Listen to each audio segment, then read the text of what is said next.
I'd like to welcome you. My name's Candy Udwin.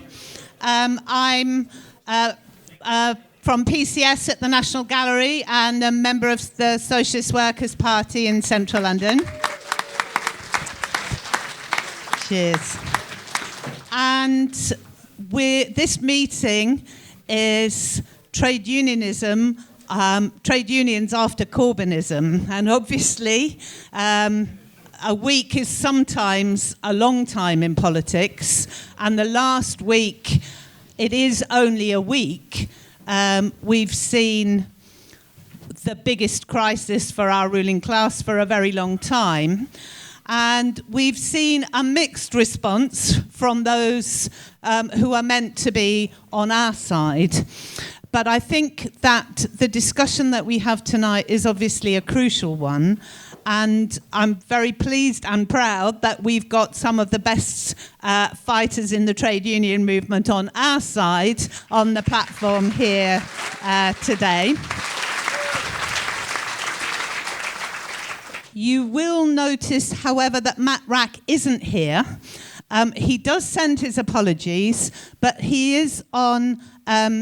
I'm going to get this wrong. Any questions?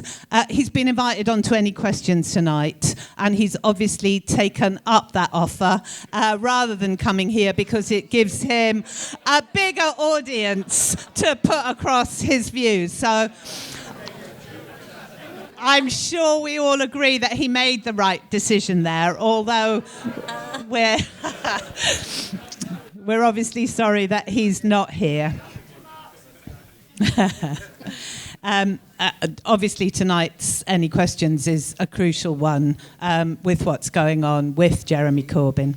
So I'm going to invite the speakers up here to speak. There will then be plenty of time for questions and contributions. I see that we are doing speakers slips. That's a good thing because I'm very short-sighted. But it does mean if you want to speak, just ask a question, say anything. Just ask for that bit of paper and put your name on and say what it is so that we can make sure that everybody gets called. And then, without further ado, I'd like to ask Dave Ward from the Communications Workers Union to kick us off tonight. Dave.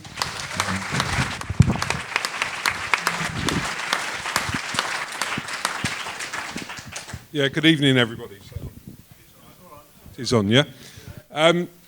When I accepted the invitation to come and speak at the festival, obviously I wasn't aware that it would be in such circumstances. And if I'm honest, on a Friday evening, when you've done a long week at work, you sort of sometimes think, oh, you know, I wish I could sort of just get home, have a couple of pints, go back and see the family. But, you know, I was really excited about the prospect of coming and speak to you tonight because I think it's absolutely incredible how quickly that people, institutions and politics can be destabilised. And Brexit obviously brings forward dangerous times but also exciting times. Dangerous times because we've seen already and we knew that if a Brexit vote came through, this was going to happen. We will face a rise in racism, homophobia, xenophobia, hatred. We see that already on the streets. We see it in communities. And the trade union movement has to play a leading role with our members in addressing that and fighting back against that. But it's also exciting times because my take on Brexit was that I felt people, for the first time for a long time, were actually entitled to be angry at what's happened in the world of work in recent years, going back over a long period of time, angry about what's happened to their living standards, angry about what they've seen with a housing crisis that is affecting most people and most families, and young people in particular, in this country, and angry at an approach in the economy that never really challenges the real issues. So I think we can actually say to those people, you're right to be angry, but you're focusing your anger on the wrong issues. And our job is to turn that around. Now, you can't really have this debate without speaking about what's happening at this point in time. And, you know, I want to just remind everybody, remind ourselves, remind me as a trade union leader as to why we supported Jeremy Corbyn 12 months ago. And that was because I actually said it in my election address when I stood for the position of General Secretary in the CWU. I felt, and I could feel it amongst our members, that we'd been let down politically. And I'm talking about being let down by the Labour Party. I expect to be let down by all the other parties. I didn't expect to be let down by the Labour Party. And one of the frustrations that came out in Jeremy's overwhelming win in that contest was that people were starting to realise that New Labour were quick to talk about their wins, their successes, and there were a few. Sure Start, the minimum wage at that time, although my view is it soon became the maximum wage. But what New Labour never ever did was be honest about their lack of ability to confront some major issues that affect the lives of everybody. And I don't believe that the housing crisis has just happened in the last couple of years. It happened during New Labour's years. I don't believe that the explosion of insecure employment that we face in this country has happened in the last couple of years. It's been growing for some time. And of course, what's at the core of that is what you value and your approach to the economy. And it was becoming obvious to everybody at that time that basically New Labour weren't doing anything to challenge free market economy, to challenge this phony concept of competition, privatisation dogma. And when it hammered home to me was when my own industry that I'd worked in since 1976 got privatised. And what I went back to was conversations that I had with the biz minister in his office, not the Tories in power, but Labour in power. And I'm talking about Peter Mandelson. I won't call him Lord Mandelson in that sense. He's Peter Mandelson. And they started that process. They started that process of privatisation. A Labour government came to us and said, your industry's a basket case. We've got no ideas, no solutions, so we're going to privatise it. We'll only part privatise it, but we're still going to privatise it. And we actually had a battle against the Labour government to privatise our industry. And we'd voted for them, and our members had voted for them. And I remember we won that battle. We managed to convince enough people within the party that it was the wrong thing to do at that time. But it left a feeling for me that we were let down. And I said, some people said, well, we won another battle against privatisation. We beat the Labour Party. I said it was a battle we should have never, ever had to face.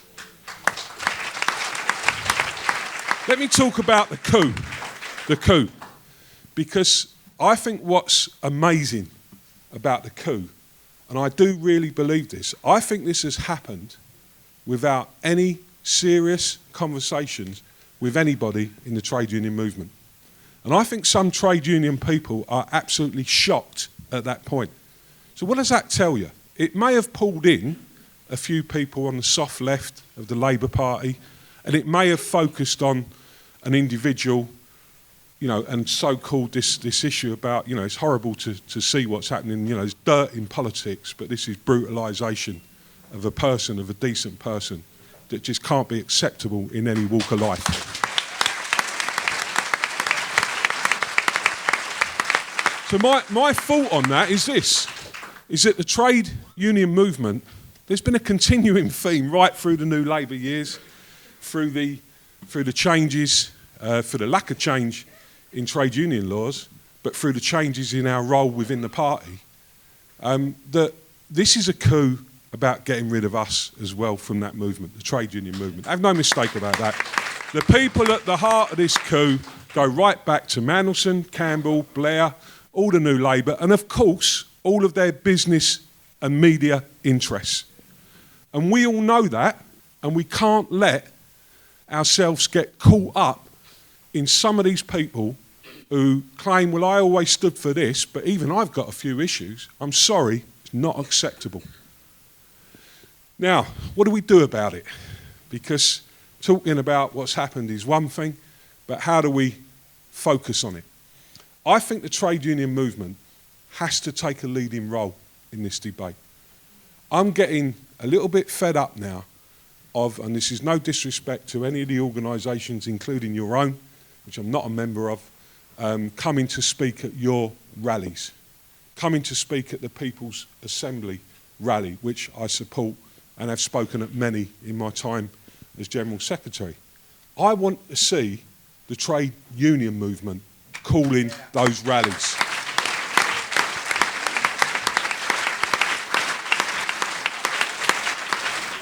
And for me, there's an opportunity here, because there will be a contest, and we have to hold our nerve. I was talking to Julie and people earlier on. We're already seeing them trying to crawl into our organisation. The coup is trying to affect our movement, the trade union movement, making connections with people at local level, you know, where relationships are, oh, you know, it's really bad what's going on. Have you heard this about how Jeremy treats people? I mean, it is completely and utterly unacceptable. We sent out a message today, and I was pleasantly surprised. We had a national executive meeting, and I was pleasantly surprised that we got a unanimous vote in support of Jeremy Corbyn.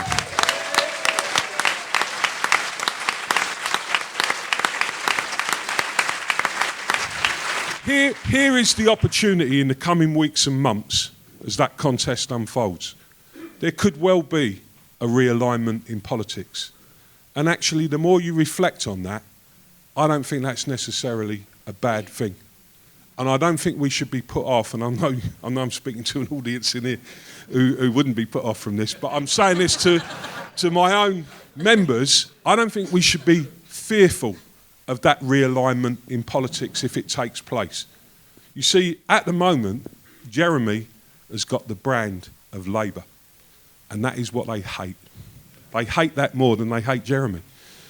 And we have got to fight for that, but we must stay firm, and that can't be the thing that divides us at the end of the day. I'm going to say to Jeremy and his team, and John McDonnell, we'll support you. Don't care what candidate comes forward, we're going to carry on supporting you.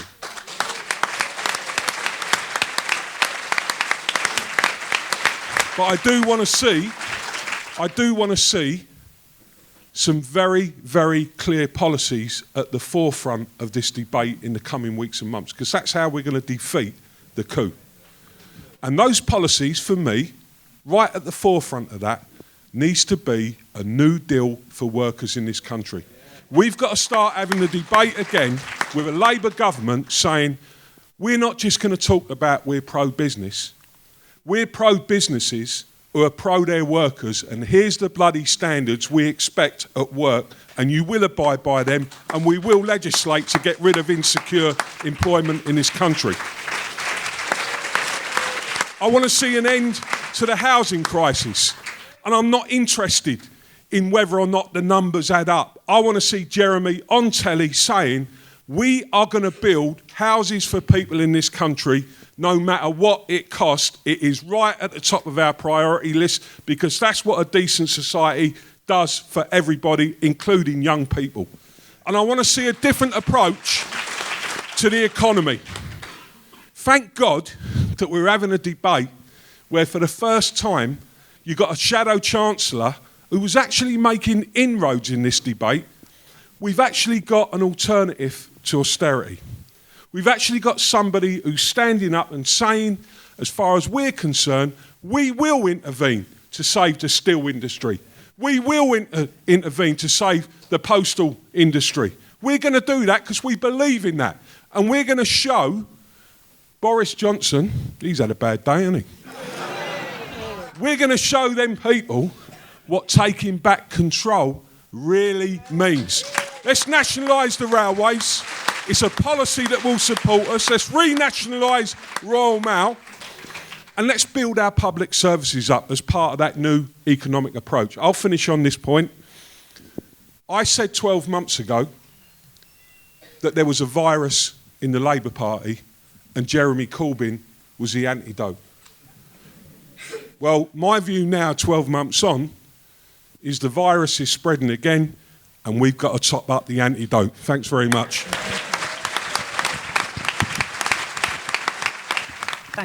Thanks very much, Dave. And I'm going to move on now to another great friend of ours, Ian Hodson from the Bakers Food and Allied Workers Union, the Bakers Union.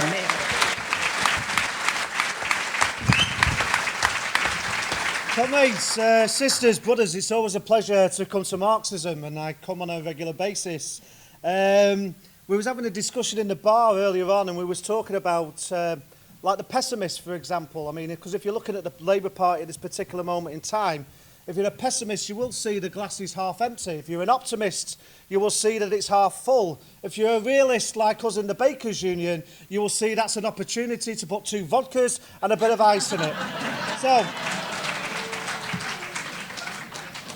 I've been given a lot of tips this year, obviously, to hold glasses of water and not to lose the opportunity to lose me track when I'm speaking. So I'm hopefully going to take that on board. But unfortunately, this is a very passionate time for people that want to see change. And this is an opportunity for change. I mean, Jeremy Corbyn has inspired our young people. He's inspired our elderly people. He's inspired working people. He's inspired a whole class to recognise the things that we are offered by our politicians don't have to include the removal of Sure Start, don't have to include austerity, don't have to be about exploitative contracts of employment through 0 hours contracts. They don't have to be about these issues. They can be about issues that say that every single one of us is entitled to a life of dignity, where a contract of employment comes with a job like it used to, where a contract of employment guarantees you a decent wage, where a contract of employment means you're entitled to terms and conditions which include breaks. Those are not and should never be aspirational. Those should be a right. And that's what Jeremy Corbyn is talking about. So those 172 Labour MPs, tell us which policy it is that you don't agree with. Tell us. Because I'll tell you this, because every single one in this room and every single person out there wants to hear it from you, because Jeremy Corbyn stands for decency. He stands for dignity for our class, and it's about time we had it. And it's about time that those people in the Labour Party understood if they want a war, they can have one with us. Because this war, we ain't going to give up. I was told yesterday what I should be looking for is an independent Labour Party, because there's 250,000 members, 200 councillors, 40 people in the Labour Party that can start this independent party. Well, let me tell you, the Labour Party belongs to me. It belongs to everybody that I stand alongside. It belongs to everybody in this country that wants dignity and respect, because that's what Jeremy Corbyn offers. And everybody in this room needs to understand, this is our fight. You have to join it. You have to get on board and join us in this fight to keep Corbyn. You have to understand this is the first time, probably since 1945, that socialism has had an opportunity not just to make its voice heard, but to win. And that's the reason why. That's the reason why they've wielded the dagger. That's the reason why. Be under no illusion of what these 172 MPs have just done. They know that next week, the legacy Blair has will be Chilcot. A war that we never wanted, that we never needed, that was a lie. That's the reason why they haven't announced their leadership contender, because next week, what they want to do, they want to distract us again. They want to keep us thinking about the issue of Jeremy Corbyn and not concentrate about the issue of an illegal war where Blair promised Bush that he would support him, and then lied to us as people and told us it was about standing up against someone with weapons of mass destruction. It was the most spied on country in the world. It had nothing to do with weapons of mass destruction and everything to do with capitalism. And let's be clear as well, we're not here, as some people would say, to reform capitalism. We're here to smash capitalism.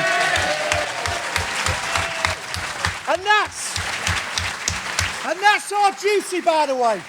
Our duty is to stand up and fight for every single working class community.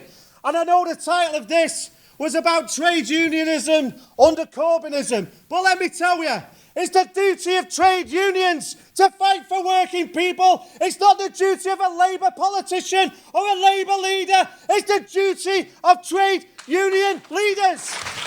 And I want to hear from the TUC.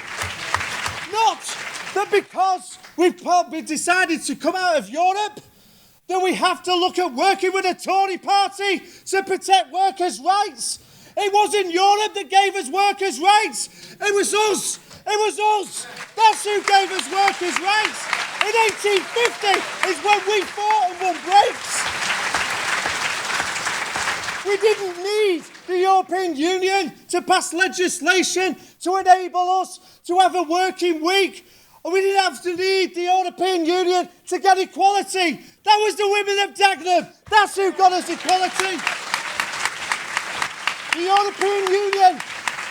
European Union is being used as a further opportunity to remove our rights. We shouldn't be blinded. We need to understand what our duty is. And our duty is to stand together as a class and as a people and as a trade union movement, as a labour movement, because that's what we have to be. We have to understand. They will tell us, because we lost in 1984. I don't believe we did. We just took a different direction. But in 1984, and since then, we keep getting told we can't win. Well, let me tell you, that's what he said to us when we were on strike at Hovis. Over 0 hours. As second-class workers, what did we do? With your support, we won. We won.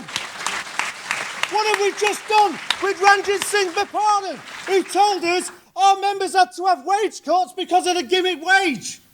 We went on strike, and with your support, collectively, we stood together, and guess what? We won. We won. So when they tell us we can't win, you look at the junior doctors, you look at the teachers, you look at those successes that we are having as a class. They can't take them away from us. And what we understand and what we have to do, we have a duty to stand together, a duty to fight together, a duty to win together. Solidarity.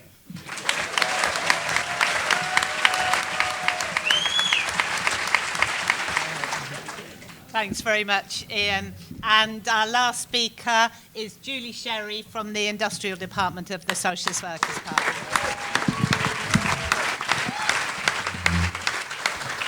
I have to say it's a pleasure to have the job of directly following Ian on this platform tonight.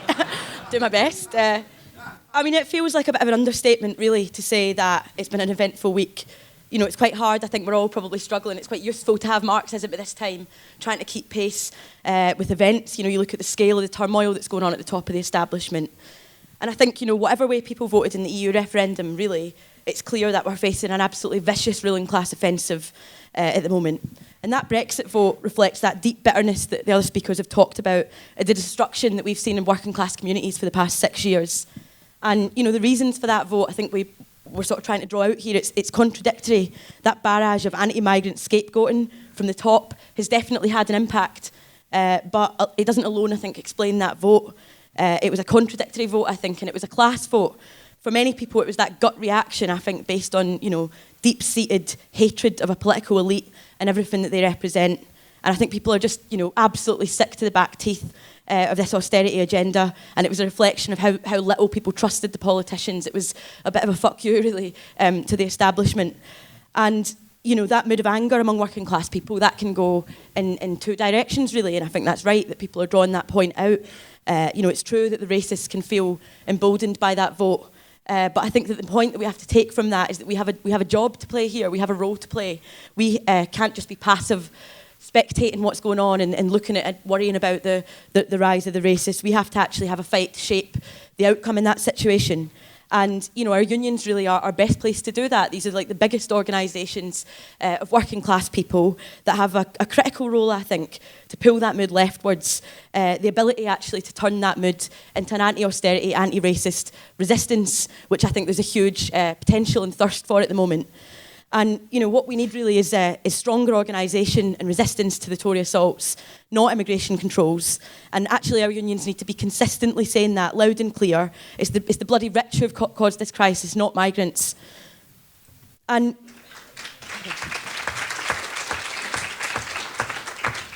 it is, I think, you know, we're all grappling with this, aren't we? It's quite astonishing at a time when, you know, Cameron's gone, Cameron's out. Socialist Workers said it a few days before. It was on the front page, you know. We said it happened.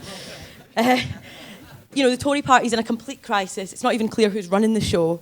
And this is the moment that the right wing of the Labour Party chose to stick the boot in and create its own bloody internal crisis. And, you know, you've seen the gloves come off. You've seen the right's total disregard for democracy.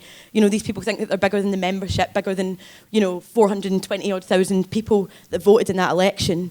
And I think quite outrageously, you saw how orchestrated that was, another resignation on the hour coming out on Sunday. And Lucy Powell, who was a part of that, resigned and said that she thought that the unions need to keep out of this.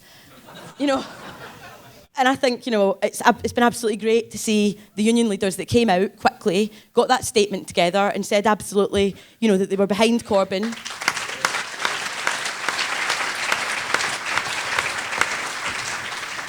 And I think that Dave and others are right when they say it's important that we have to stand firm on that question, because this isn't just about Corbyn, it's about everything that he represents. And I think what's clear if you look at the situation, the best way to defend Corbyn, and let's not forget, actually seize that moment of a very weak Tory government. Whether you're inside or outside the Labour Party, you know, some of us are in the Labour Party here, some of the platform are in the Labour Party, lots of us aren't. I think the key thing is that whether you're in the Labour Party or not, we have to mobilise on the streets and the workplaces now, and that you look at the events of the last week, and there's an absolute urgency about that question now. You know, we have to build and encourage that mass movement that saw that beautiful turnout, I think, on Monday night. You know, Dave and, Ronnie, and obviously from the Bakers Union was there, Matt Rack, there on the demonstration. 24 hours notice, thousands of people outside Parliament saying Corbyn in, Tories out, you know, anti-racist placards, anti-austerity placards. That was a real example, I think, of the potential for us to actually mobilise and not only defend Corbyn, but actually mount a serious fight back. And without those mobilisations, we'll leave the focus of this turmoil to the Westminster bubble, and we know how organised and orchestrated they're being about this at the moment, so we can't allow them to take that momentum. And, you know, on that demo, I listened to Corbyn's speech, and I thought it was very important, actually, that he stressed in his speech that all the rights that we have, you know, you look at, I was doing a meeting earlier on in Ella Marx, and we were looking at all the rights that come out of the new unionism movement. The history of our class is where we've fought back. People have come out, mobilised, united, and won these rights. These haven't been given to us. They haven't come through the Parliament. And we need to apply that lesson now, I think, and this is what really Corbyn, I thought, was saying at that rally. We need to seize the moment, and we need to look to how our unions can rebuild, organise, and turn that tide.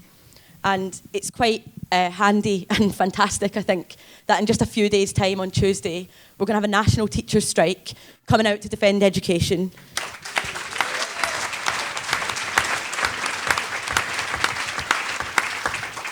And, you know, of course, you can look at the situation, and I think some people have been worried, saying, a time of national crisis, is it right to strike in this moment?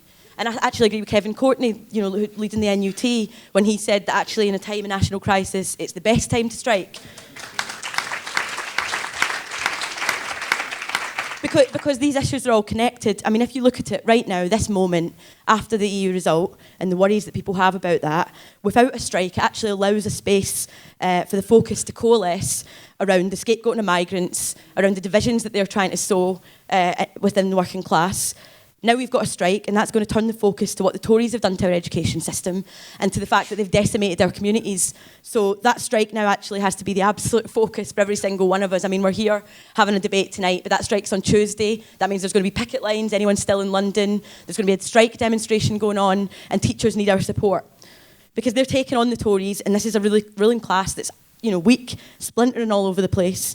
You know, and Corbyn has stood firmly against racism and against austerity. The majority of the Labour MPs, that are part of this coup at the moment, don't want to upset the bosses. And as much as a few of them might protest it, it seems like they've quite firmly chosen their side, alongside Tony Blair, who said that he wouldn't want to win on an old-fashioned leftist platform. Even if he thought it was the route to victory, he wouldn't take it. And, that's appalling. On our side, in our unions, there's lots of debates and arguments, I think, that are going on. Some of us argued for a Remain vote. We argued in Socialist Worker for a Leave vote. And following on from some of the points Ian was making there about how workers have fought for their rights and what the EU represents. But I think, as we're having these debates about the way forward and what's happened, it would be a major mistake if we allowed a sense of despair after the EU result to paralyse us at a time not only when the Tories are absolutely weak, but when we absolutely need to fight. And, I think Dave asked the question, so what, we can analyse the situation, but what is it that we need to do? And I think probably all of us here on this platform would agree that if you look back over the score sheet of some of the things that have happened in the last year, we could all agree that more should have been done by the TUC on fighting the trade union bill. But we also have to defy the current anti-union laws, those ones that have been used in the last few weeks on the workers at the Gatwick Express, on Southern, who voted democratically to strike and had the bosses use these laws to ban their strike. And this is something that we actually have to be prepared to build and organise to challenge now.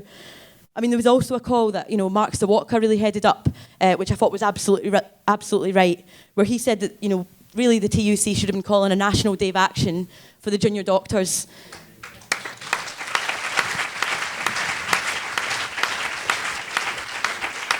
Because when you've got a group of NHS workers that are taking on a nasty, vicious, lying Tory government, when they've taken 8 days of strikes, including the first full walkout that people can remember, they've marched in their thousands, of course the bloody TUC should be encouraging and mobilising real concrete solidarity that shows that those doctors weren't fighting on their own.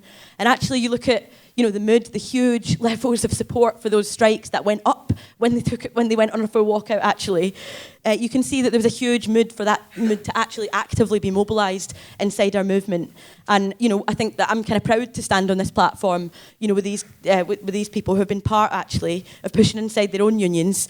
Brilliant examples of solidarity, conferences marching up to join the picket lines, all this kind of thing. And now we have to do exactly the same for the teachers and for the doctors if they reject the contract and come out and strike again. Because these are groups of workers that are moving into a national fight, a very weak government, and we can actually take them on and win. And you look at the spirit in those BMA strikes, it was like nothing short of incredible, I think. I mean, you go back 7 or 8 months, who would have predicted that the vanguard of the working class in 2016 would have been junior doctors? Nobody would have seen that coming, like a lot of things I don't think any of us would have seen coming. And you look at that dispute, I mean, they fought like lions. Those picket lines were incredible, all singing, all dancing, beautiful moments of seeing new swathes of workers coming into our trade union movement. Every time they struck, every time they marched, they intensified that political crisis for the Tories by exposing them on the weakest link, their attacks on the much-loved NHS. And, I think that there's a lesson in this for what we have to now take into the teachers' dispute and other disputes that we need to see emerge, is that there's a huge potential at the moment for politicised strikes to defend our services and to galvanise that wider mood against the Tories. If the doctors come out again, can you imagine, this government's on the ropes already, the damage that we could do? And you look at the situation that we find ourselves in the trade union movement, and it's undoubtedly true that working class people have suffered a series of hard blows as a result of austerity, and that we don't necessarily feel the strongest on our side at the moment. But I think we need to be coming out of Marxism and going back into the trade union movement and saying, actually, look, this isn't all doom and gloom at all, because it's not just in the re-emergence of national disputes, and of course this is uneven, but we've seen the doctors, we've seen the teachers going to be out on strike now, there's also strikes going on at universities, we want to see more of that kind of action, but also if you look at the local disputes, and I'm not going to have time to do justice to any of the, the number of brilliant local disputes that there's been, but you look at that Bakers Union strike at Pennine Foods Factory, who staved off an attack on their contracts in the good old-fashioned way, where they went out onto a mass picket, they went out, put the call out to other organisations, put the call out to unions, put the call out to the community, and they stood together and they bloody stopped the trucks.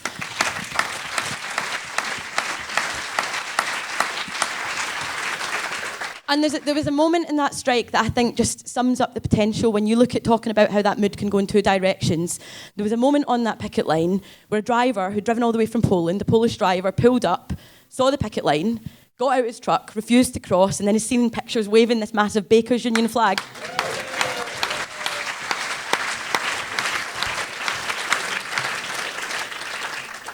So, you know, we need to actually mobilise that fight back now. I mean, if you look at, there's other examples that I don't have time to go into. You look at the lecturers in Scotland who came out on strike and in one day managed to actually win an incredible victory because they put pressure on the SNP government. They stood outside the Scottish Parliament. They sang Which Side Are You On, as Nicola Sturgeon was scuttling in. And they announced 30 days of strike action. Out of that, they only had to take one because they won after that. So that tells us something about the ability to win. Candy's living proof of the fact that, you know, although we're seeing a concerted attack on our unions, that we can actually get people back in their jobs. We can do that by workers taking action. And we've got people here at Marxism, Kumaran Bose in Bakers Union, who'll be here tomorrow, and David Hardman and Mark Campbell, who are going through victimisations as well. We need to mobilise in the same way across our movement to get those people back in their jobs. And, you know, I just wanted to, I suppose, try and sum up on the question of, you know, you look at what's going on in Europe at the moment, any discussion of what's happened in Europe, we shouldn't just be feeling despairing. I mean, look at what's going on in France. Look at the fact that you've got, you know, workers coming out and these incredible strikes. You know, we were at the Bakers Union conference and heard from Axel, who was in the midst, he was up an alleyway somewhere in the middle of a battle between the dockers and the police, trying to tell us about the struggle in France. But this movement, you know, there's not something exceptional about French workers, because not only have they suffered defeats, not only have you got the rise of the fascist Le Pen going on there, but actually their union density and organisation is lower than it is in Britain. And so there's not something exceptional about French workers. This came out of a movement being galvanised because you saw a youth movement on the streets, a politicised movement that actually gave workers confidence. And I think that, you know, we should feel like we have the ability to be bold in the trade unions at the moment. And there's a moment really here that we can seize, because that mobilisation on Monday night, you know, thousands there at 24 hours notice, that movement is there and waiting to be mobilised. And our unions have an absolute duty and ability to seize that moment so that we can mobilise the fight to defend Corbyn. And I think that's an absolutely key demand that's at the heart of the movement now that we all have to rally behind. But the best way to defend Corbyn is not going to be focusing that fight on the inside, you know, machinations of the Labour Party. It's going to be mobilising that movement on the streets and building, following the examples of the teachers and the doctors and coming out and striking to get rid of this bloody Tory government.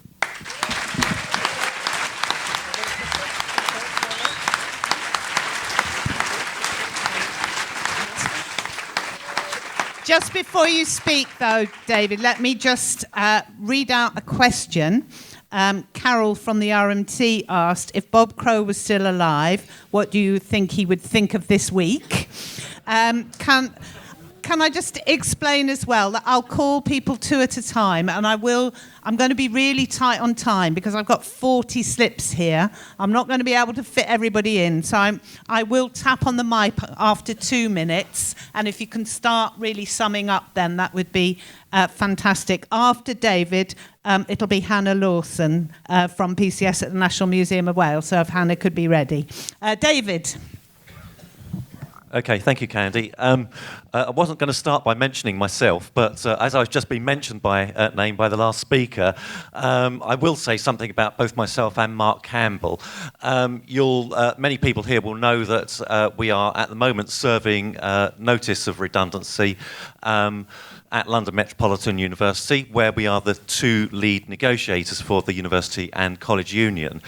We both had our appeal hearings this week.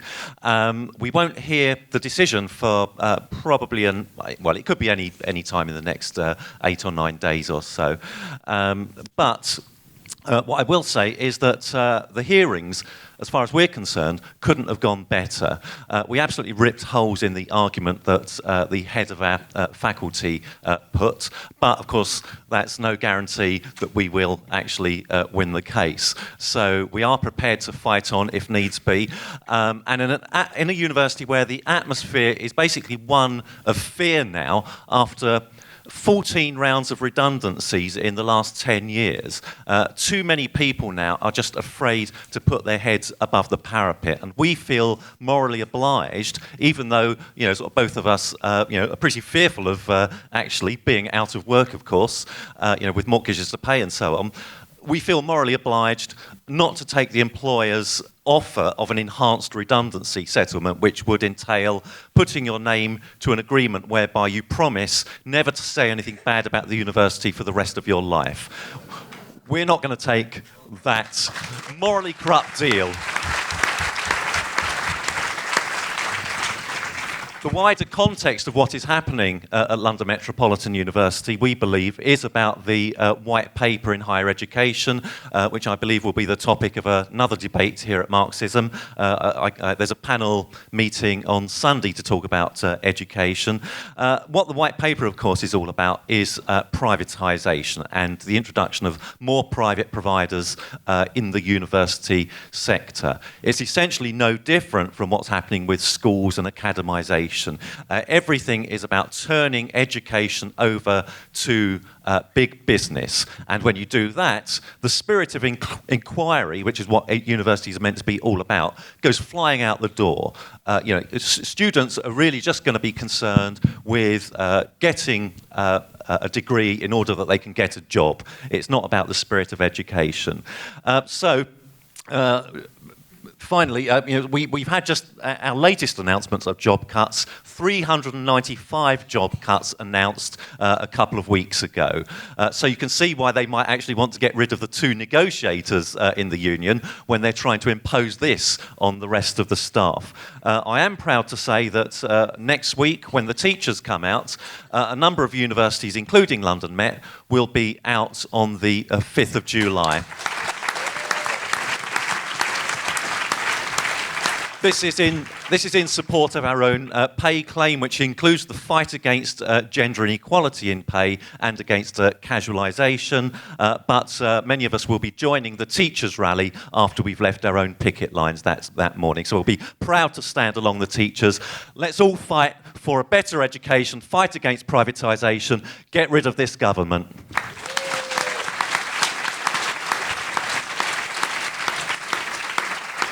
After Hannah, it'll be Catherine Johnson from the Labour Party and Hackney People's Assembly and Unite. But Hannah Johnson from the National Museum of Wales. Hi everyone. Those of you who saw me speaking at the rally last night will know that we've just returned to work after a victory following 2 months of strike action.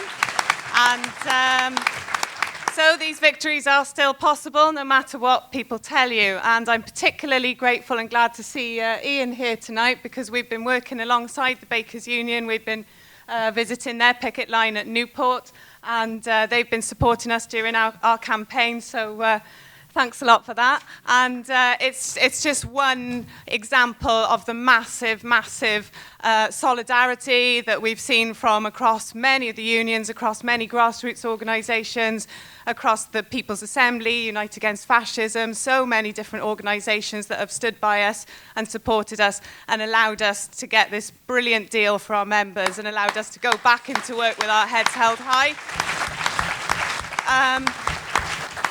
And frankly, nothing against myself or my members, but if we can do it, anyone can do it, because this has been a long ongoing strike now. The dispute has been going on for well over 2 years. It's the Welsh Assembly Government's longest ever running dispute. And 2 years ago when this dispute started, we were spread across 6 sites. We didn't even know each other. We didn't even speak to each other. We had to unite with each other before we united with everybody else. And we've managed to do that across hundreds of miles within those couple of years. And we've now built a force that is a force to be reckoned with, and we're putting our central bargaining issues forward. We're getting trade union relations right back into the heart of Welsh Government policy making in our sector, and if we can do that, then anybody can do it in any sector, and us at National Museum Wales will be standing by you, and we will be happy to give anyone advice, solidarity, support on your picket lines with contributions.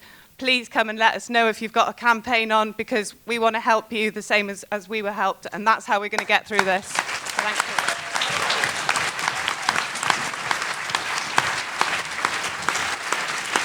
Thank you. After Catherine, it'll be Sandy Nicol from SOAS Unison. Hi, everybody. Well, revolution is made when all classes are in disarray. So seize the time. Do not be afraid. I remember when, after the defeat of the miners' strike, then some years later, more closures of the mines were announced. That march on the embankment, people were really angry. And I met a member of the TUC from what was then Transport and General Workers Union. They were shit scared. So my question to the General Secretaries or standing in for is, are there any weaknesses in the unions of the 12 that signed that we need to shore up? And how do we turn the TUC, move it on from being something that can't blow the skin off a rice pudding?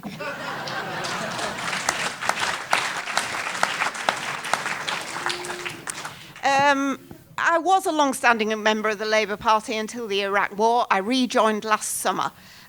Some people have been surprised to hear that Hackney North is totally controlled by the right. In fact, most of Hackney is.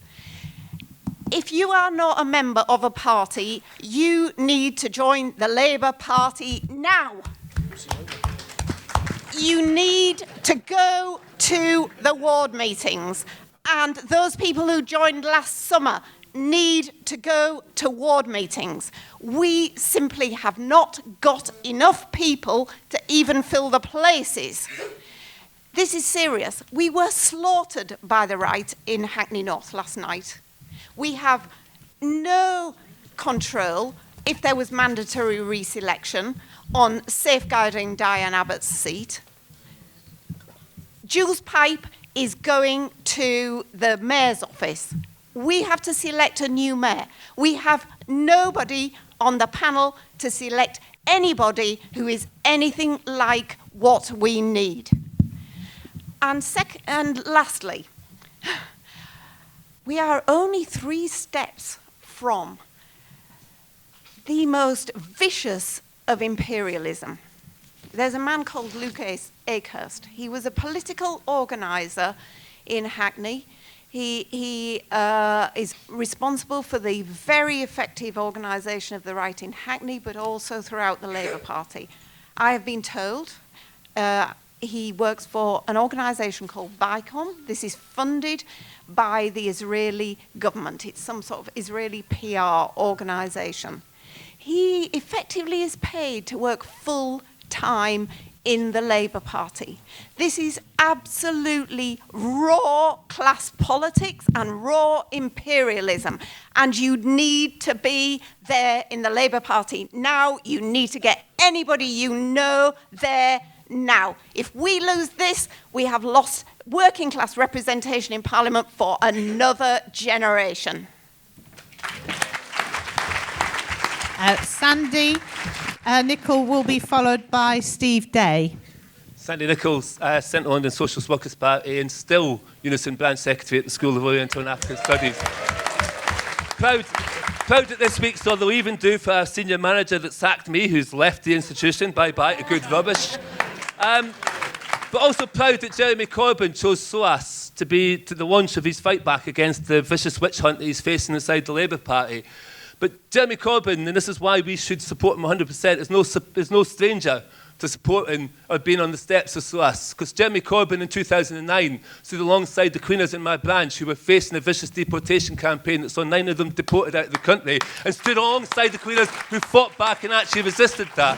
In 2014, Jeremy Corbyn was again on the steps of SOAS. This time he was actually supporting out those same workers, cleaners, migrant workers, to a man and woman who actually were standing up and striking in defence of their jobs, but also to actually win sick pay, holiday and pensions that actually had been taken away from them when those jobs were privatised 20 or 30 years previously. They fought back and they won, and Jeremy was alongside them. And that's why it's really important that we actually don't take this issue as being sort of sidelined. Defending Jeremy Corbyn is precisely defending the kind of politics of solidarity that those workers depend on and are actually crucial to our movement. But I want to talk about an issue that's come up post-Brexit, and that's the issue of organising migrant workers. You see, there's a big argument inside sections of our movement that say somehow, right, migrant workers lower wages. I'll tell you a very simple thing, right? Migrant workers don't lower wages, unorganised workers lower wages. And what the queers in my workplace have shown is if you organise those workers, they can not just be part of our movement, but they can lead our movement and they can take our movement, forward. I'm proud to be in the same audience as Petros from the United Voice of the World. I've spent the last 24 days on their picket line as they've shown in the heart of the city of London that migrant workers can fight back in every situation. There are only 6 workers in that workplace that are on strike. They've been on strike for 24 days in a workplace, right, which is very straightforward to actually explain. It's owned by the richest man in Europe. Right? It actually is the management company of the cleaning contract in that building is a company called CBRE, who are the biggest management company of any kind in terms of real estate across the world. And it houses JP Morgan's and Schroders Bank. That picket line is taking place in the richest place on the planet, the square mile of the city of London, and those workers are standing up and they're fighting, and I tell you what, if we support them, we back them, they can win. And that's the kind of politics we need to be fighting for, and it's the kind of politics which actually says we're not going to put up with any kind of racist backlash as a consequence of Brexit, and we're going to back Jeremy Corbyn, and we're going to win. Thank you. Thanks. Steve will be followed by Paula Peters. Yeah, I'm Steve Day from the Scarborough branch of the Socialist Workers Party. I'm also a branch secretary for the Bakers Union, and this is my first time speaking at Marxism. Last year, we were just in the infancy of organising within my workplace, and we were going around with a list of demands that we had for our managers from a wide range of things, from being given proper holidays to being given the full entitlement to discount on our food. And we were sort of thrown in at the deep end when we found out the English Defence League were coming to Scarborough. I'd never seen them there before. We had the BNP years ago, but we soon got rid of them. But the EDL told one of my sisters in the trade union in my workplace that they were planning to start their rally in our pub, which, as you can imagine, we weren't very happy with. So we had a sort of an emergency meeting that night. Everybody turned up for it from the branch. It was really good. And we marched into work, and we said to our boss that we weren't willing to serve fascists. We weren't willing to endanger ourselves. We weren't willing to endanger our customers. So 4 days later, when the EDL were due to meet in Scarborough, not only were they greeted with 120 countering their 20, but they were also greeted with the shut door of my pub. They came back again 3 weeks later. I don't know, maybe they didn't feel it was showing up enough the first time round, so they came back again 3 weeks later, and again the pub was shut. It's now the policy of Wetherspoons that if there is an EDL demonstration, we shut the pub. So, thank you.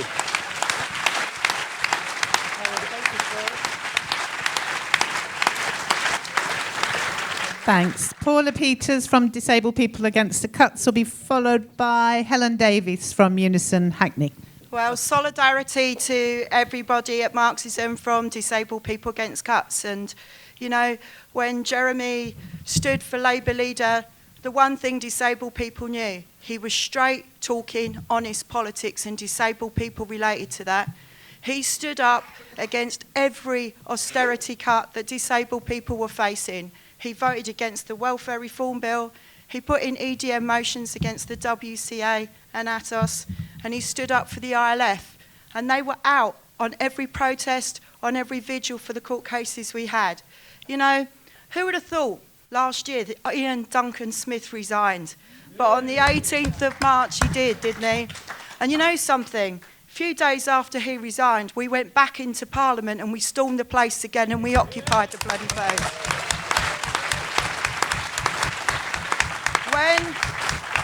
When those pernicious bastards called the Tories voted for the ESA rag cut, we responded within 24 hours with a name and shame campaign of all the MPs who voted for that. One of those was Zach Goldsmith. And he complained to us because we kept putting his picture up on Twitter. Yeah? But we didn't just do that, because on the 17th of March, we went out when he was on the campaign trail and we faced him down in Croydon. And we had a 10-minute meeting with him. And he turned around and says, why are you worried about this cut now? It doesn't come in till next year. And you know something? We found out he was going to be in Tottenham the following day with George Osborne. And there were 12 of us. They hid in a porta cabin for 2 hours. Right? And I tell you this, when they come out, we disrupted their photo shoot, which was all of 30 seconds, because Network Row had to dig a hole for them to go in. But as we said to John and Jeremy this week, we were behind them in September. We are behind them now. And we must build our resistance movement, because that is what they want. They say change happens out on the streets. And to that end, on the 13th of July, DPAC are holding a national day of action against personal independence payments. We are going to be outside the Atos assessment centres, outside the Capita assessment centres, and we're going to be outside Capita PLC in London. Come along, support our campaign, and let's shut these bastards down. Let's get rid of the Tories, and let's build our movement.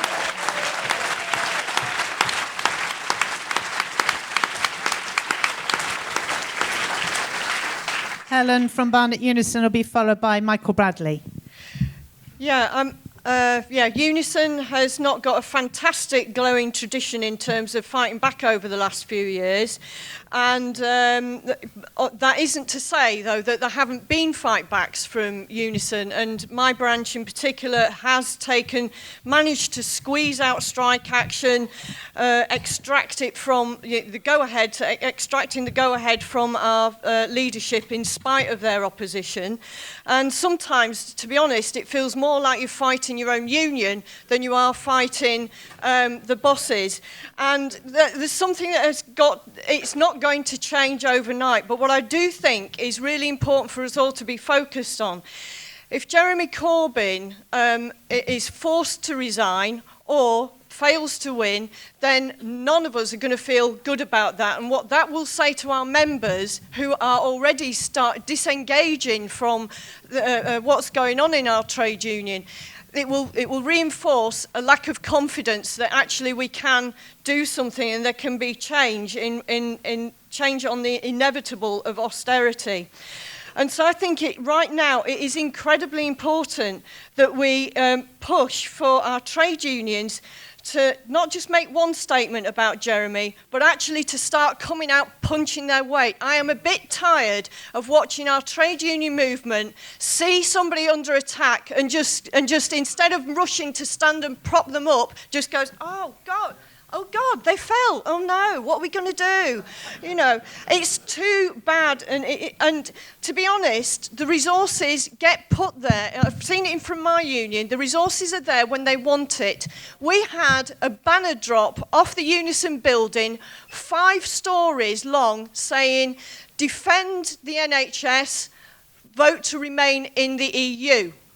Where the hell was that banner drop when the junior doctors were on strike?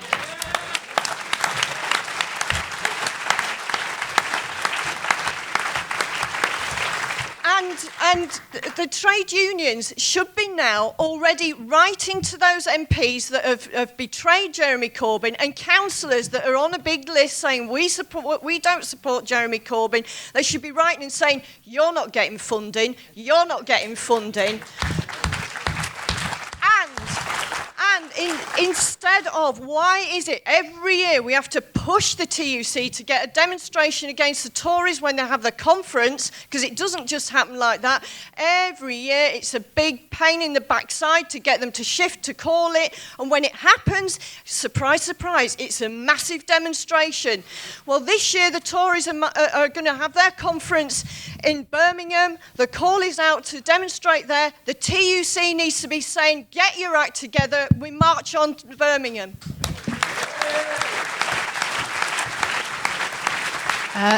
Michael Bradley will be followed by Petros Elia from the United Voices of the World. See, this is one of those moments when people have to decide which side they're on. If you're an SWP member, if you're a Labour Party member, if you're not in any political organisation, the way the movement develops in this country will depend on what happens in the next few days, and we have to be 100% behind Jeremy Corbyn in every workplace, on the streets.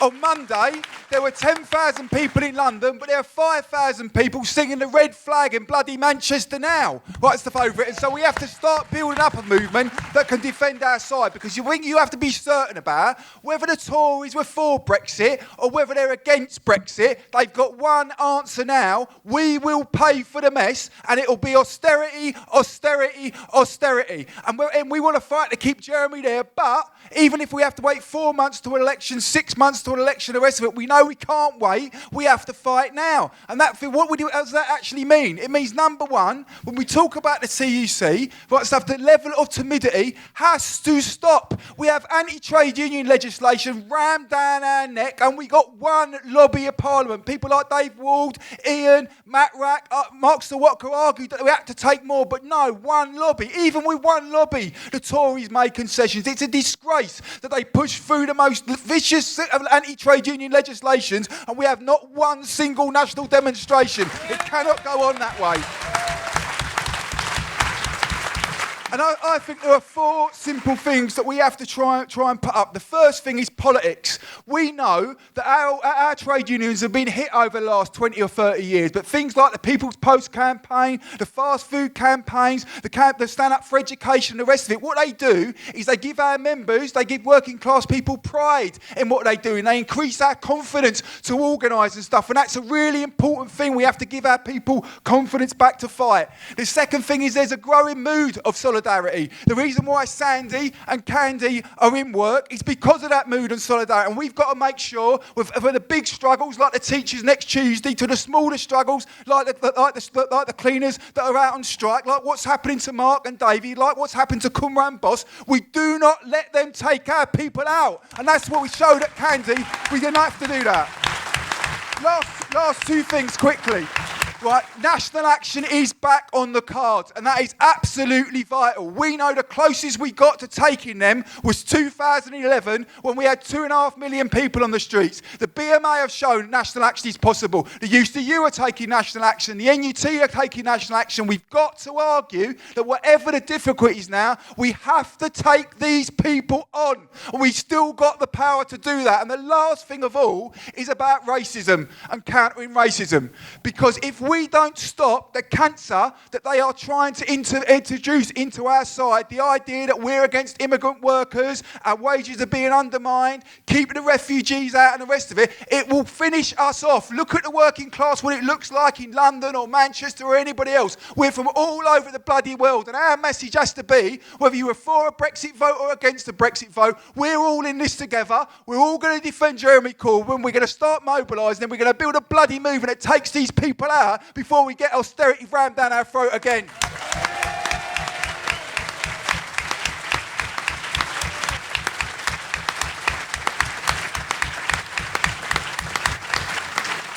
After Petros, it'll be Lucia Pradella.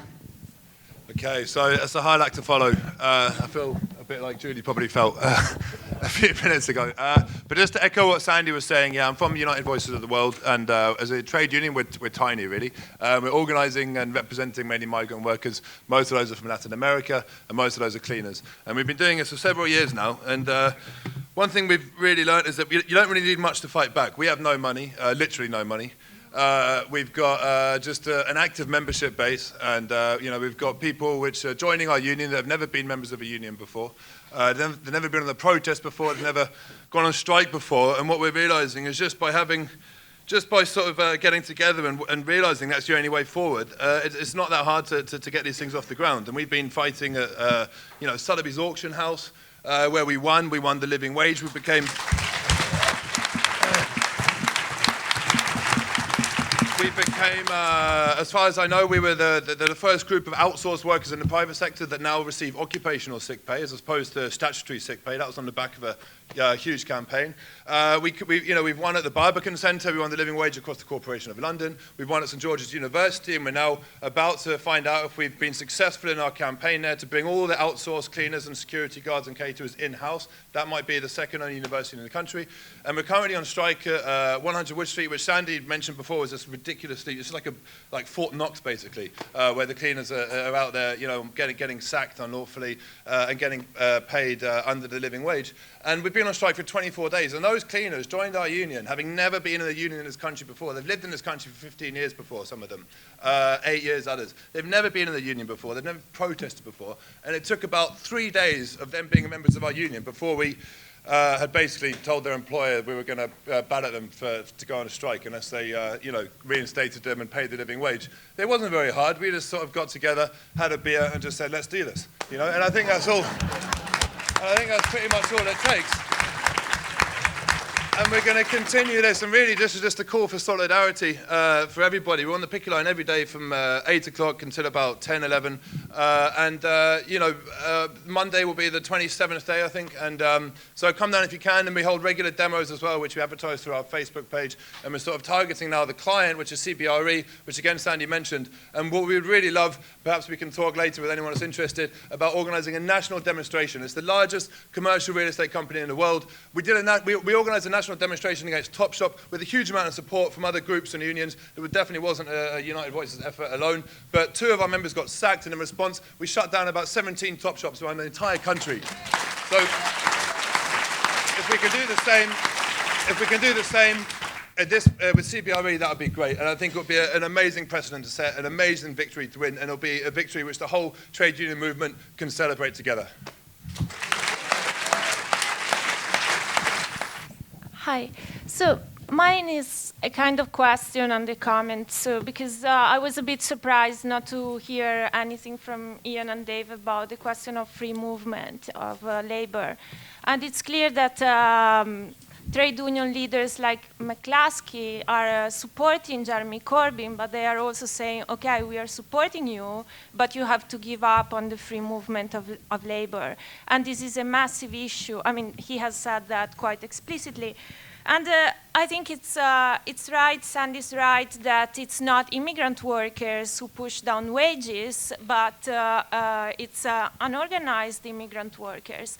But immigration restrictions are aimed at putting immigrant workers under blackmail and making this organization more difficult. And that's why racism and institutional racism has become so crucial for the ruling classes in these countries and all over the West, because it's only in this way they can put workers in competition with one another, and so keep on with austerity and pushing down wages and so on. And so I don't think we can really fight for workers' rights if we don't put as a kind of main demands the question of labor mobility and free movement of labor. And if this doesn't come from our union leaderships, I think we should, as a union members, put pressure on our leaderships so that this is a major question, and this will be, I think, one of the crucial questions for the labor movement in this country. Phil will be followed by John McLaughlin. Thank you, Candy. About 3-4 weeks ago, we had a big SWP rally in South London where we had a couple of speakers, Bryce Smith from Ireland, and via Skype we had Axel from the CGT Rail Union in Paris. He spoke to us. It was a really inspiring meeting. In fact, on the back of that, one of the rail workers that was not an SWP member wanted to get involved more. He joined the SWP that night, and like I say, it was a really inspiring meeting. But while we should be inspired by what's going on in France, I think some of our own trade union leaders should be embarrassed and should be shamed by what's gone on in France. And as Julie said earlier, if it's happening in France, there's no reason why it can't happen here. If we compare what's happening in France now to about a year ago in England, where United bus drivers called 4 one-day strikes, and that strike was suspended after the second one-day strike. They still had the live mandate to go on strike. It was only 6 or 7 weeks later when every single union on the underground went on strike for the first time in a long time, all of them, including Unite.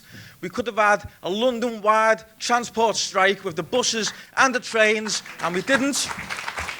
That strike would have won, and we might have got rid of Boris Johnson a year before he actually went. And that's the type of action that we need, and we need to push for our trade union leaders to call for that action. What I do want to do, at the end of that meeting, that SWP meeting a few weeks ago, we did have a collection for Axel and the CGT. We raised £100. What I'd like to do now is just call Axel forward. It's a pleasure as a train worker and a member of the RMT to give our comrades in Paris the £100.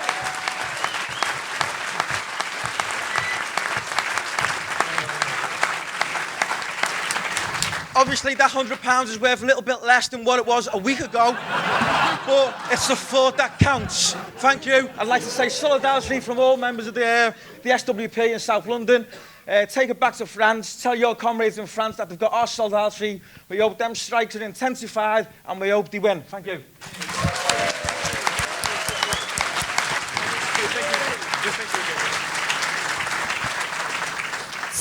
Sorry not to call Axel, but I'm going to really have to squeeze people in here. John will be followed by Sarah Tomlinson. Before the referendum, George Osborne promised a revenge budget if there was a Brexit vote. Today he announced he's abandoned plans to reduce the deficit by the end of this Parliament. That doesn't mean they've ended austerity. What it does mean is that people who say we now face a triumphant right-wing Tory party that feels they can run rampant is nonsense. And that's all the more reason why it's shameful that this is the moment that the Blairites seek to attack Corbyn rather than unite us against them. And if you want to know what austerity light can look like, it's not even like Blair, and you don't even have to look far, because there are two sides to France. Austerity light looks like a socialist government attacking French workers. And that leads to both resistance, but it also leads to the possibility that Marine Le Pen will lead the polls. That's what's at stake. A hope of a fight or the despair that can lead to that way. And I think we have to look at boldness. I'm a trade union representative in East London. We had a cut of 40% proposed in one of our schools in East London, in Langdon Park. Luckily, we've got very good organisation between the teachers and support staff. Our comrade Paul McGar's NUT rep. We had a meeting. We're discussing what's going on. I was explaining the complications of balloting and so on. The French worker got up and said, why do we wait for that? Why can't we do anything now? Now, I wish I could say that we went on all-out indefinite strike. What we did, 130 people marched to the headmaster's office, told him we're not going to put up with your cuts, and told him we're going to fight. And yesterday, we had our ballot result, 36-0 for strike action, alongside the NUT. That's 4 days of strike action. And we need more of that boldness locally, but we need national action. The NUT strike on Tuesday, I think, is enormously important, particularly in schools. That same school we voted today, we will stand on the picket line with the NUT. We're going to march with the NUT. We're coming on the demonstration with the NUT with our banner. We have to build solidarity, but we have to build national action. Our conference last week agreed that there are more people who are represented by Unison in schools than there are NUT, more support staff than there are. We agree we should also construct a national dispute and that we should ballot, and in the autumn we should strike alongside the NUT. We need unions now fighting together. We need coordinated national action, and we need to send a message to the Tories, because this is going to go on and on, this political crisis.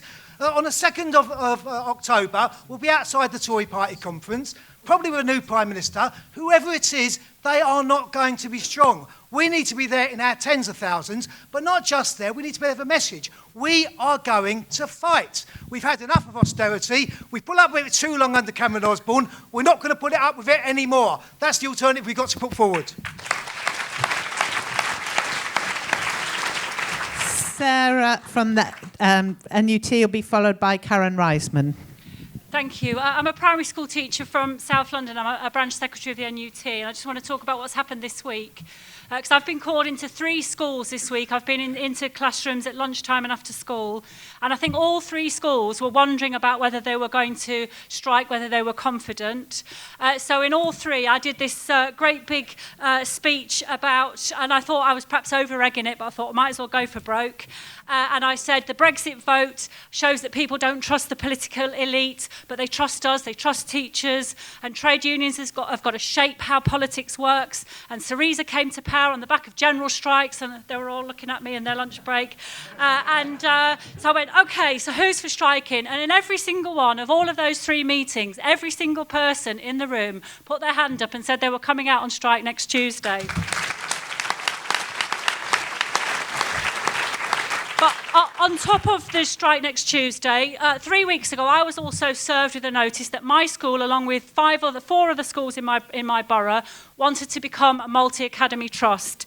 This would mean that they're going to make a decision in 2 weeks' time, and that would mean that I would cease to become a public employee. So I've worked for the state sector for 27 years, but from the 1st of September, if this went ahead, I would be employed by a private company, by a trust, run by 4 people who I know nothing about, and we are taking a decision in those schools to also strike twice in 2 weeks on the day that they're going to make that decision. I think it's a really brave move by our members in those schools in Lambeth. And I got a text from someone tonight in Marxism from one of the schools who said there's a rumour going around the school that if we strike on the 13th, we're going to be blacklisted. What sort of a world are we in where if you want to fight to stay as a public sector employee, there's a rumour goes around you'll be blacklisted?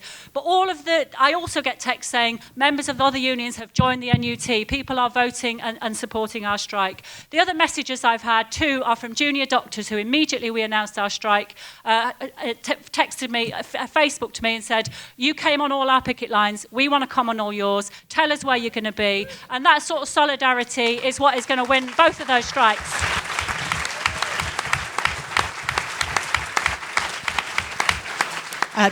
Karen, unfortunately, will have to be the last speaker. Karen.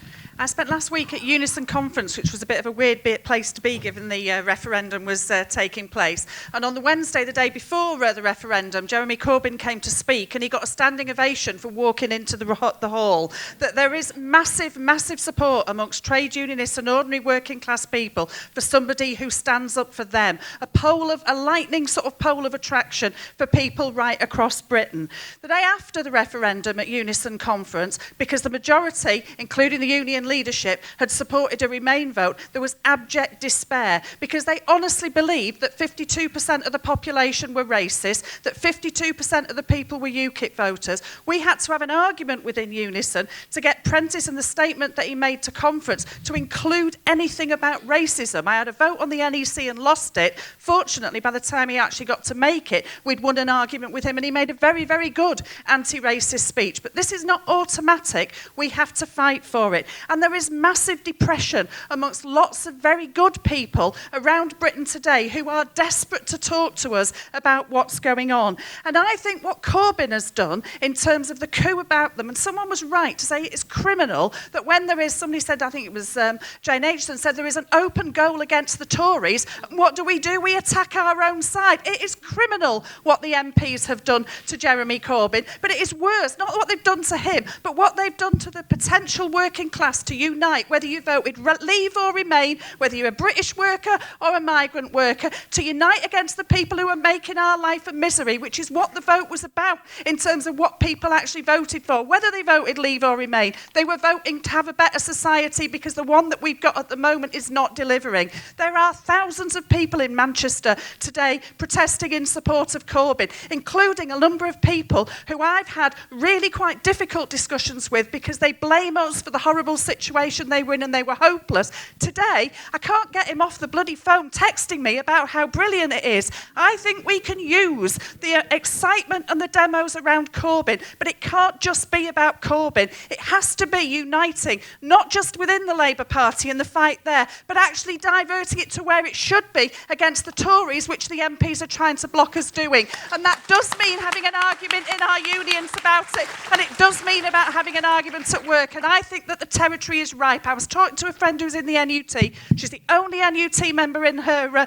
department. She was really nervous about going out on strike. I said, just tell the others if they join the NUT, none of them are in the NUT, they're all in other unions, they can go on strike on Tuesday. So she went into work today, she told them that, they've all joined the NUT, and suddenly she's buoyant again. There is potential. Thanks for the great discussion, and I'm going to call the speakers back for a few minutes each. Dave. Right, okay, to respond to the debate, there's a couple of questions that I think need answering. I think it was Lucia who asked about the issue of free movement of people and have the trade union movement got the right position on that. I actually think that we have to be understanding of where some of our members are, but we have to be very firm in what we say back. And we wrote to 190,000 of our members, making it absolutely clear that migrants were not to blame for all of the problems that they were seeing in housing, in the world of work, in the undercutting of pay. Some trade union leaders, and I've heard the great Bob Crow say this before, and I think it's a position we respect Bob Crow, and I understand why he said this. Free movement of people without proper protection for workers is a dangerous thing for everybody who believes in a fair society. What we've got to do is get that argument around the right way and make sure that we protect workers wherever they come from. And that is the right approach. You twist the argument round. Somebody also said about the TUC, well, not somebody, I think everybody. And what you said, or a particular question was there's been two statements, and is there any weaknesses within the movement? I'm not going to sit here and talk about where other trade unions are. That's for other trade unions to have that debate. But let's be realistic about what people in the Labour Party, these MPs who are leading this coup, are going to do. And I agree with the speaker who said, if we are behind Corbyn, then we are no longer behind those MPs, and we should cease all funding to those MPs.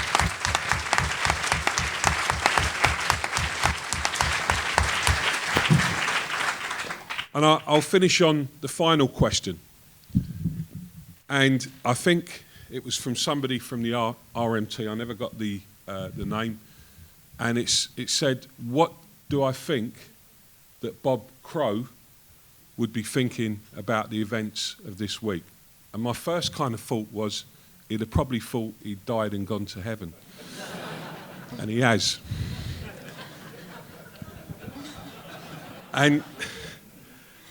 But I tell you what he would have thought. Come on, he would have been absolutely over the moon about Brexit. He would have thought that that was the right decision. He fought for many years because he believed that the European institution was not right. He fought against that for all the right reasons that the left fought against that, and I understood that. Secondly, he'd have been amazed and over the moon that that led to a Tory Prime Minister resigning.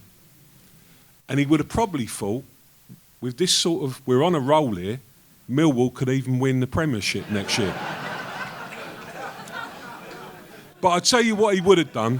I'll tell you where he would have ended up. He would have then seen what happened with them MPs and their attack on Jeremy Corbyn. And you know, and I know, and everybody who watched Bob Crow in his life as a trade unionist know that he would have been rolling his bloody sleeves up, and he would have been ready for the fight, and he would have led that fight. And in his absence, it falls upon other trade union leaders in this country to follow his type of trade unionism, and I'll be doing that. And I hope that we can get as many people in the trade union movement to really think about this. There's one thing I'll say about action. You also have to have a strategy. There's a couple of our guys who are in the room who hear me say this. You know, I'm not personally someone who puts my head down and just runs at them.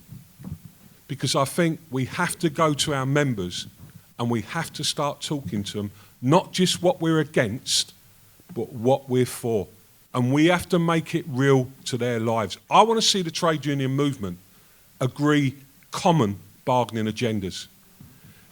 It falls upon us when the attack comes on Corbyn. Are you telling me that we can't unite? And that's where the TUC will be forced into a position. If we have that debate, are we prepared to stand up and change the balance of forces in the world of work today? We've got the power. We need the strategy to deliver that.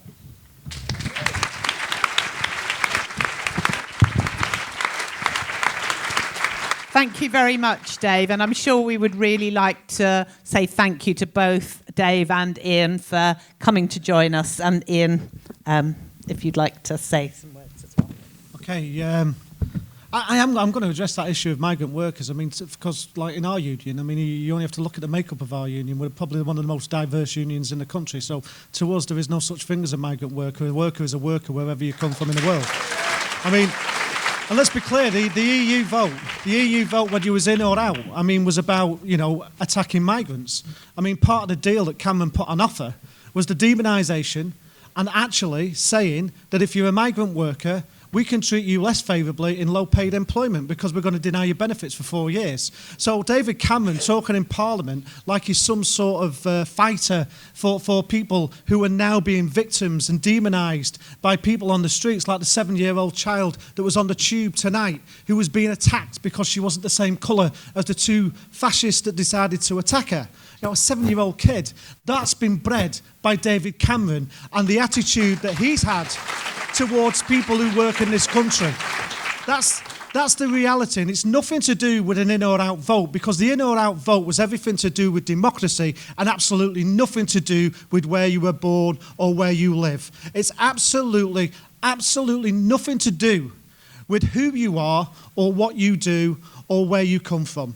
It's everything to do with keeping us divided, saying that the best way to ensure that power stays in power, that money stays with those that have it, is to keep us divided, to say that hate's a good thing, and it's easy to breed, and it's easy to be divisive, it's easy to blame. And Dave's right, because we do have to understand what our job is. Our role is quite simple. It's to build a movement. Not rely on politicians. And I remember saying to Michael Bradley and Rob Williams when I was in Blackpool at the FBU conference that what we should be looking at now, and they looked at me like I'd gone some sort of like loony place, which was to suggest that we needed a civil rights movement.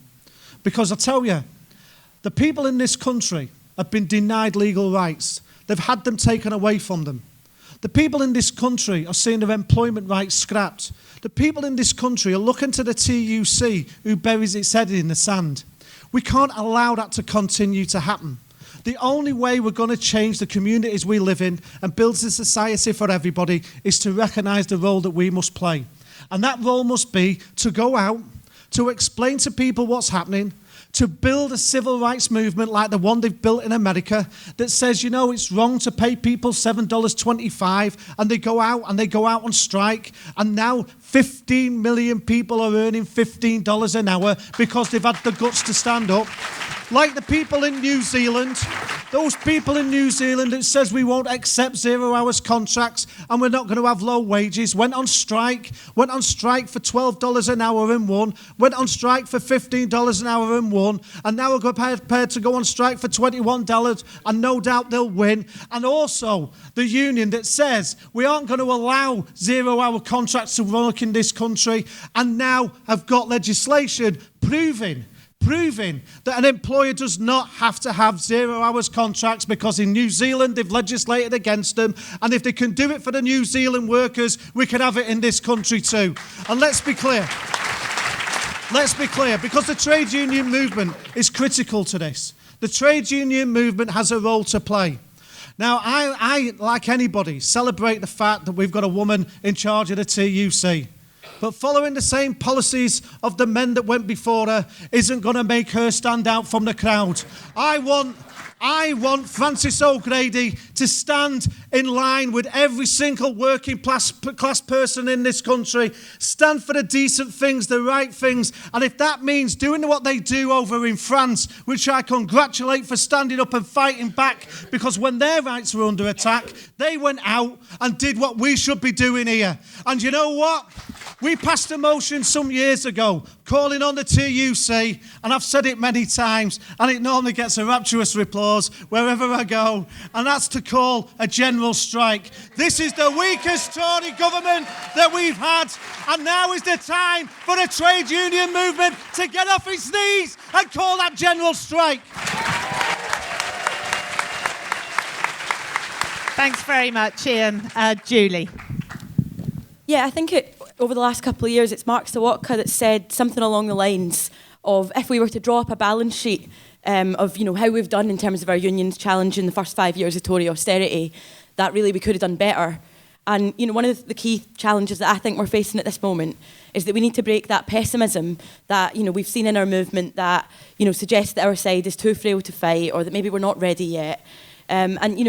Actually we have to remind ourselves sometimes, given the blows that we've faced and the low levels of struggles that we've seen, that in this country we have 6.5 million trade unionists, and that actually there's millions of people outside of that support strikes and action by the unions. And I think if you look at the figure that if you're 18 to 24, you're the most likely to support strikes, but the least likely to be in a union, then I think that's actually quite a positive challenge for our trade union movement. And if you look at Monday night's protest, the People's Assembly demos, the Stand Up to Racism demos, actually there's thousands of not just young people, but people who are very, very politicised by what's going on at the moment, who want to do something, who want to rally behind Corbyn, who want to challenge racism, who want to fight austerity, who are not in our unions, and our unions need to be there in big visible way, really recruiting those people into the unions to be able to fight. And I think it's a bit of an example actually that the NUT calls a strike, in the middle of a national crisis, and in something like a week or a week and a half or whatever it is since they've called it, somewhere between 3,000 and 4,000 teachers have joined the NUT. I think this is a big example about what's possible, and so talk about the scale of the crisis really. You look at, there's such deep divisions at the top of society right now that you've kind of got no particular section has any kind of control over the situation, whether that's in the opposition or whether that's in the government. And that's, I think Ian started with something about a glass half full of vodka or something, but I think that is also, there's dangers in the situation, and there's also massive opportunities. And I think it's good to have a clear plan of action in a crisis like that, so that we can seize the momentum really and create an alternative pole of attraction to those who are pulled in by attempts to divide us. And what we've got really is defence of Corbyn, absolutely key, because he represents that movement, opposing racism and fighting austerity. And there's concrete things like the teacher strike, obviously, next week. And actually, one of the more beautiful things I thought about the opening rally was sitting in the bar afterwards with Petros and with Juan and with the cleaners, and having Dave Smith come up from the blacklist support group and talk about how right, what can we do? Let's get some blacklisted construction workers down on your picket line on Monday. So I think everybody, if they can, should try and get down to that picket line on Monday, because we want we've got a worker here who's about to go on a hunger strike. We want to make sure that these people, that question of solidarity is absolutely critical. But the 16th of July, the jointly called demonstration by the People's Assembly and by Stand Up to Racism, which is inevitably going to be a place where we can get onto the front foot, get onto the streets, and really, put out an argument about defending Corbyn as well as those two issues. That's absolutely critical, and that's really a bit of a challenge, I think, for all of us on this platform, people in workplaces and communities all over the country. We need to make sure that demo is massive, and we need to start talking now about how we're going to make sure that happens. And of course, there's the October demonstration at the Tory Party conference. We want to see people on the streets, and that's the key way, really, the defining factor in whether we're going to be able to defend Corbyn and kick the Tories out, is whether or not we mobilise that struggle, we follow the examples of the teachers and the doctors. And the final point I wanted to make really was, because there's been some people in the discussion and so on, and I think a lot of people right now perhaps think that the key battle now is actually going to be about joining the Labour Party, that's the best way that you can support Corbyn. And I don't think that, and I think that while the key thing is that we unite, and whether you're inside or outside Labour, we need to be, everybody needs to rally behind that demand to defend Corbyn. Actually, I don't think joining the Labour Party is the answer. I mean, you look at some of the examples of what's been happening in Greece in the recent years, where you've had an anti-austerity government elected off the back of a huge movement, with several general strikes taking place. You have a whole referendum on the question of austerity, a huge, huge mandate to oppose austerity. And actually, when that government, when Syriza took power, they took down the barriers that were around Syntagma Square as a symbol of the fact that they were there because of the movement that put them there.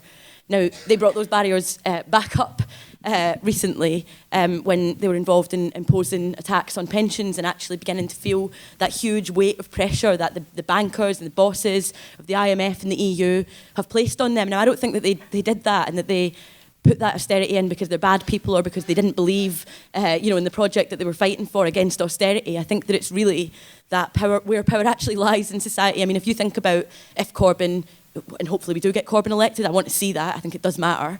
If Corbyn comes into power and tries to go for the bosses and the bankers and the warmongers, are they going to allow him to do that? And I think what you would then see is an even more vicious assault coming from those sections of society, the top, the ruling class, to try and crush that. And so ultimately, it's always going to come back to a question of what power do we have to challenge that. And that's going to come from the movements, particularly the strikes, from workers organising at the bottom up, from building that current of solidarity, and from making sure that we can be out on the streets fighting for the change that, every change that's come in history has come through that process. And so that's why we in the Socialist Workers Party believe that it's important, to build an independent socialist organisation that fights for that, that idea that, all these attacks, whether it's austerity, whether it's racism, these stem from the capitalist system itself. And that means that we need to be prepared to mount the kind of struggles that can actually see workers take control of that system and transform it entirely. And that's why I think people should join the SWP if they're involved. But the main thing, I think, is, getting out onto the streets. We need to mobilise massively for the 16th of July. That's a real test for everybody. And whether you're inside or outside the Labour Party, inside or outside the SWP, we want to all be working together to build that movement, to defend Corbyn and everything that he represents, and give the Tories the kicking that we need to give them.